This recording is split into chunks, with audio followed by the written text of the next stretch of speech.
Iran మీద ఏకపక్షంగా America Israel కలిపి యుద్ధం చేస్తున్నాయి. ఎందుకోసం? చమురు కోసం. అతనికి నోబెల్ బహుమతి అడిగాడు. ఎప్పుడు మనకి పాకిస్తాన్కి యుద్ధం నేనే ఆపాను అని చెప్పి అప్పుడు నోబెల్ బహుమతి అడిగాడు. నోబెల్ బహుమతి ఇవ్వలేదు. పక్కనే ఉన్న వెనిజులా ప్రతిపక్ష నేతకి ఇస్తే ఆమె తీసుకొచ్చి నోబెల్ బహుమతి ఆయన చేతుల్లో పెట్టింది. ఇదంతా బూటకం. ఆ నోబెల్ బహుమతికి కూడా ఏ విలువ లేకుండా చేశాడు. ఈయనకి ఏమైనా బిరుదు ఇవ్వాల్సి వస్తే ప్రపంచంలో అత్యంత పిశాచి, అత్యంత పనికిమాలినోడు, అత్యంత రక్తం తాగి ఒక క్రూర జంతువుకి ఏమైనా పేర్లు పెడితే రాబందులు కూడా సిగ్గుపడతాయండి. రాబందులు కూడా చచ్చిపోయిన వాటిని తిని మన పర్యావరణాన్ని కాపాడతాయి. అసలు ఈయన క్రూరత్వాన్ని పోల్చగలిగింది ఏది ప్రపంచంలో లేదు. అంత దుర్మార్గుడు.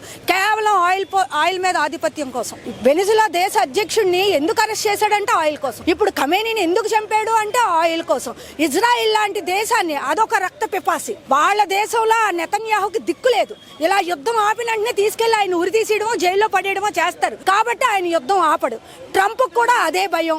ఆయన యుద్ధం ఆపడు. మన మోడీ ఎందుకు మాట్లాడు అంటే ఎప్స్టైన్ ఫైల్స్ లో కేంద్ర మంత్రి ఉన్నాడు, అదానీ మీద కేసు ఉంది. కాబట్టి ట్రంప్ ఏం చేస్తే చేస్తాడు, ఏం ఆడమంటే అదే ఆడుతున్నాడు. ఇంత దిక్కుమాలిన ప్రధానమంత్రి, ఇంత వానపాము లాంటి ప్రధానమంత్రి మన దేశం ఎప్పుడు చూడలేదు.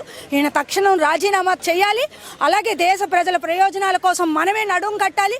యుద్ధం ఆపాలి, ప్రజల ప్రయోజనాలు కాపాడాలి అని చెప్పి మనం ఉద్యమించాలి.